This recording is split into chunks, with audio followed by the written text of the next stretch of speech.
বর্ণনা করবে কেন তারা দেয়ালের ওই পারে আটকে গেছে। আর কোরআনের এই বর্ণনাটি আপনার আমার জন্য আল্লাহর পক্ষ থেকে একটা উপহার। এটা একটা উপহার যে কিয়ামতের দিবসে সেই ভয়াবহ চিত্রটি এখানে তুলে ধরা হয়েছে। আমার এখন জানাই উত্তম, কারণ সেদিন আমি এই পরিস্থিতিতে পড়তে চাই না। তখন জেনে দিশেহারা, আতঙ্কিত, আশাহত হয়ে পড়তে চাই না। কেন আমি আল্লাহ প্রদত্ত ঈমান হারিয়ে ফেললাম?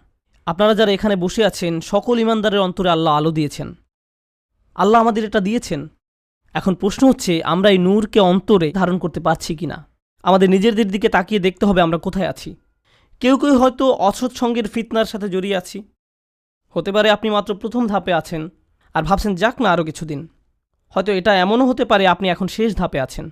তাই শুধু দুনিয়াবী জিনিসের মাঝেই আপনি চূড়ান্ত সাফল্য এবং মানসিক প্রশান্তি খুঁজে বেড়ান। এই আলো ছাড়া আমাদের যা কিছু অর্জন অথবা উপার্জন, শেষ বিচারের দিনে এই সব কিছু হবে মূল্যহীন।